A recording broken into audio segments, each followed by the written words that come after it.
Hello everyone, I welcome you all to my YouTube channel. In this lecture, we'll be studying about the reduction factor or the split factor. We'll be understanding the various standards giving the formulas. Along with that, we'll be deriving them. With the help of reduction factor, we are able to understand what is the actual amount of current that is flowing through our earth mat into the earth and going back to the source. This current is mainly responsible for sizing of the earth mat and understanding the surface potential distribution. So let's go ahead and start. Suppose this is your source and this is the transformer secondary at the source end, which is connected to the earth mat, the neutral of it, and this is the underground cable, and the sheath of this is connected to both sides to the earth mat, and this is your station. As discussed in the previous lecture, we have taken this example. Now suppose there is a fault in one of the line, so some current will be flowing through the sheath as it is connected on both sides to the earth, and the other through the earth and go back to its source, and from here it will enter the neutral, and like this the current will flow. Now the amount of current entering the earth is known as IE and is given by R times the fault current, that is IF, or you can also say it as R times thrice of zero sequence current. So the current flowing here is IF and it is thrice of zero sequence current. Similarly, the current flowing in the sheath is 1 minus R times IF. So this R is governed by this formula and it is mentioned in IEC 6909-3 clause 8.2, where R is the reduction factor and it is the ratio of the earth current to the zero sequence current, and it is equal to 1 minus the mutual impedance between sheath and line with earth return and the self impedance of the sheath with earth return, and here it is dash as it is per unit length. Similarly, as per 5522 NXI, the reduction factor is given by earth current by the fault current, the ratio of it, or it can also be mentioned as earth fault minus the current flowing through earth wire or the sheath divided by the fault current. And in IEEE 80 clause 15.1, it is given by the split factor and it is known as Ig by 3I0. So we'll understand how this formula has derived, as this gives us the actual values. We know if we have the cable data sheet, then we can solve for these two values.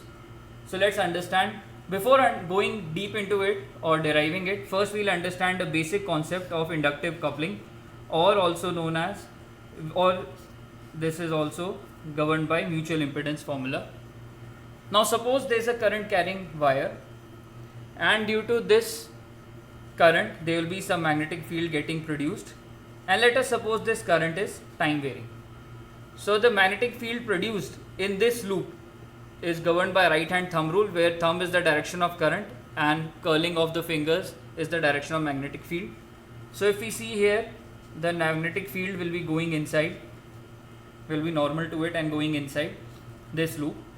Now as this current is time varying, there will be some voltage getting produced inside in this loop, and this is governed by the Faraday's law, which is d phi by dt. I have taken mod of it to remove the sign. This is the EMF that will be produced in this loop, and due to this EMF there will be some current flowing in this, which will be opposing the cause for magnetic field. Now this voltage is also governed by a formula, that is I times Zm. Here Zm is the mutual impedance between the loop and the current carrying conductor, and I here is the current in this straight carrying conductor. Remember that I is not the current flowing in this loop, but it is the current flowing in this straight conductor. So with the help of this is also known as inductive coupling, we will understand how we derive this formula and how it is used in that. Now suppose this is your source, and as we told that this line is shorted, so let us short this line and connect to the earth, and through earth there is a return path. Along with that, we have connected this sheath on both the sides. So let us suppose this is the sheath, this is the self impedance of the sheath. Similarly, there will be some self impedance of the line. Let us suppose this is ZL dash, and for the sheath it is given by ZS dash per unit length. Now there will also be some voltage induced in this circuit. So as we saw that the current flowing in this conductor will cause a voltage induced in this loop, so there will be some voltage induced in this conductor, and this will be governed by the mutual impedance between these two. So let us suppose the mutual impedance between sheath and the line is ZS L dash times the current flowing in the line. So let us suppose the current flowing in the line is IF, the fault current. Here it is IE, and let us suppose the current is in this direction and it is IS in the sheath. Now this voltage will become IF into IZL dash. Now if you apply Kirchhoff's law in this loop, you will see IS times ZS dash plus IZSL dash IF ZSL dash is equal to 0. If you apply Kirchhoff's current law here, then IS plus IF is equal to IE. So we can write IS as IE minus IF times ZS dash plus IF into ZSL dash equal to 0. Now if you take IF on the other side, you will get IE into ZS dash, minus will become plus there, so IF ZS dash, and I am taking IF common and this will become minus there, so it is minus ZSL dash. So IE by IF, the ratio which is the reduction factor, we can write as ZS dash minus ZSL dash by ZS dash. So if you separate it, it will become 1 minus ZSL dash by ZS dash. So this is how the formula is derived. Now as we see, as per IEC 60909-3, the formula for this ZSL dash and ZS dash is present, and this ZS dash is given by RS dash plus this factor. Similarly, ZSL dash is given by this formula. You can pause the video if you want to note down these formulas. Here ZS is the impedance of metallic sheath per unit length, which I told is the self impedance with earth return. Here RS dash in this is the sheath radius, and this del sign is the penetration depth, earth penetration depth, which is governed by this formula, that is 1.851 times square root of resistivity of the soil, not the material, but this is the resistivity of the soil, by omega mu naught. Mu naught is the permeability and omega is 2 pi f. Mu naught is 4 pi into 10 to the power minus 7 Henry per meter. So similarly, ZSL is the mutual impedance. Now if you put in this formula that we saw in the first slide, if we put these values in this formula, then we will get the value of R, and this R1 is given by this formula. Now as we saw in the previous lecture, we used a cable of 150 square mm 3 core and a 25 square mm copper screen. With these were the input values, and resistivity, let us suppose, is 100 ohm meter. So we will be able to calculate the penetration depth here. Now if you put all these values in this formula, then you will get R1 equal to 0.53 minus J 0.46. If you take the mod of it, or absolute value, it comes out to be 0.7. Now in the previous lecture, we solved for the fault at 1 kilometer. We got the fault current as 6.55 kiloamps. For 1 kilometer, then the earth current will be, that will be causing the earth potential, it will be R times, that is 0.7 times this IF, it will be 4.58 kiloamps. Similarly, in case of 5 kilometer length for the cable, this fault current was 1.72, so the earth current will be 1.2 kiloamps. Now this is the current that we will be using to solve the earth mat sizing, or you will use for the earth mat sizing.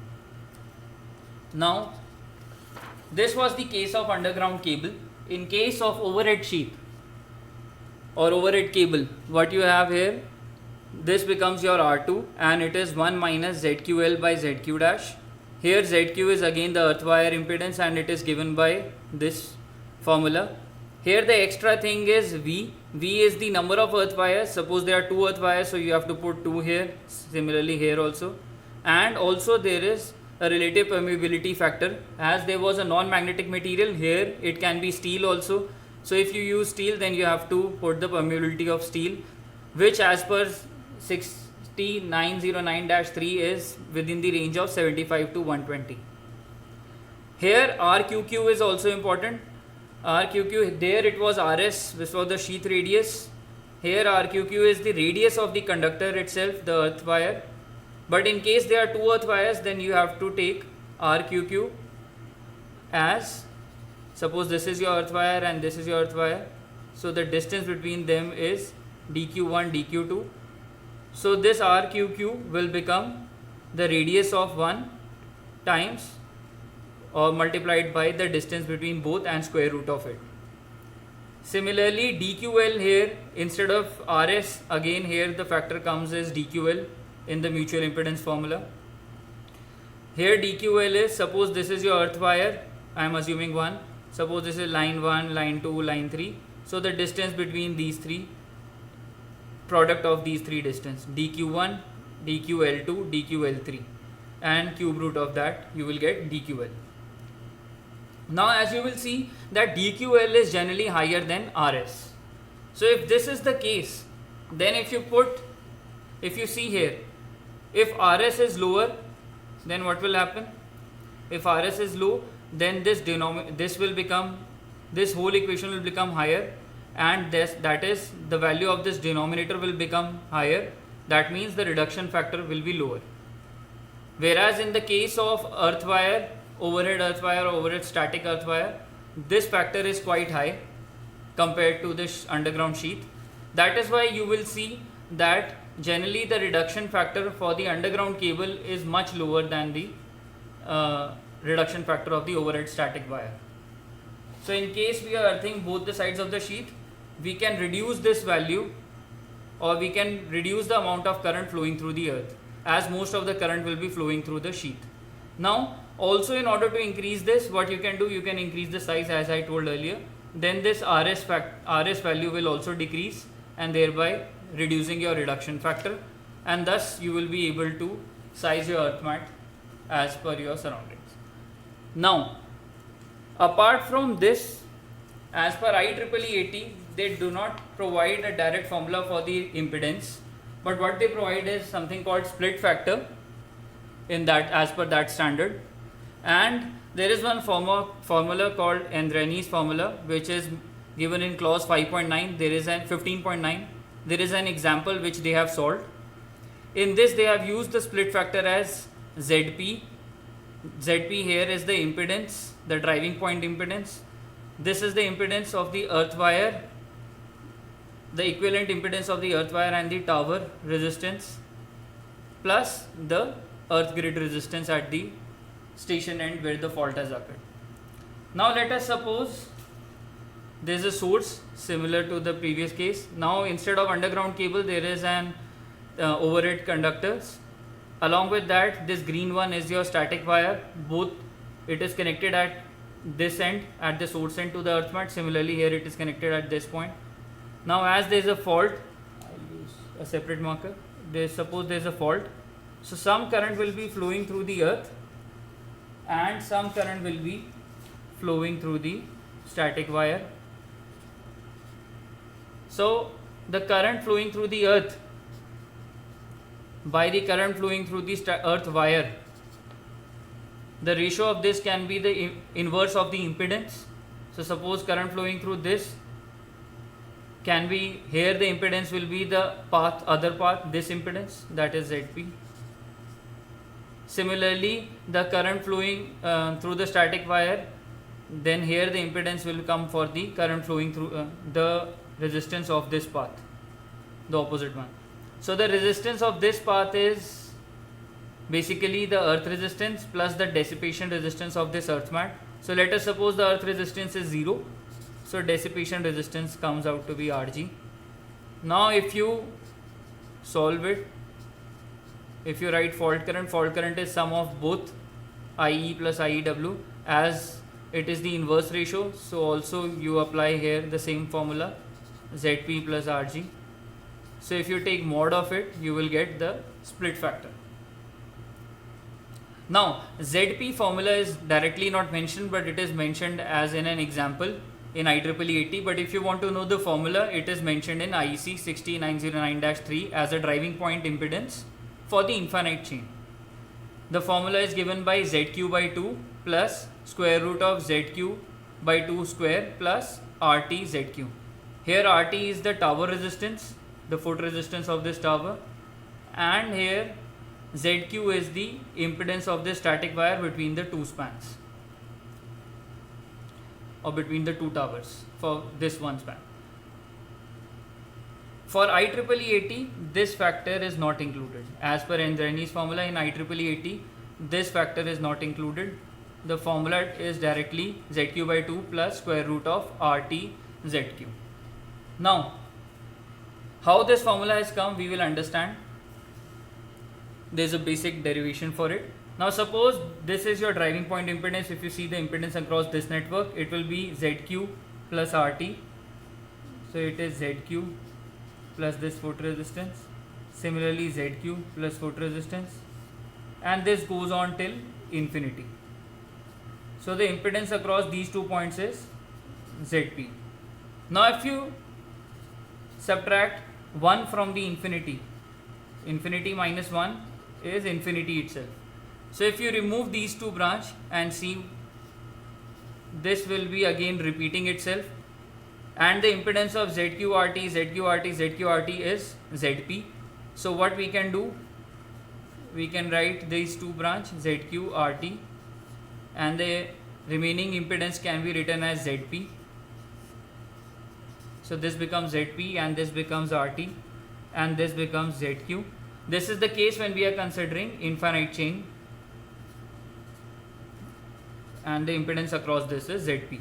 So the impedance across this is parallel of these two and series of then this. So parallel of these two will be Zp times Rt upon Zp plus Rt, plus it is series with Zq. So we can write this as equal to Zp. So now if you solve this, it will become a quadratic equation. You bring these to multiply with Zq and then with Zp. So if I do with Zp, it becomes, I'll use a separate marker here, it becomes Zp square, then it becomes Zp times Rt.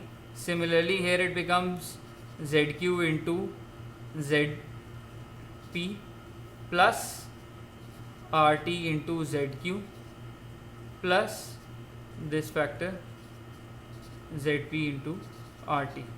Now Zp into Rt can get cancelled. Now this is a quadratic equation with Zp square as your variable. So if you bring on this side, it becomes minus Zq times Zp minus Rt Zq equal to 0. Now this resembles a quadratic equation, that is ax square plus bx plus c. So to get the value of x, it is equal to minus b plus minus root of b square minus 4ac by 2a. Here a is 1,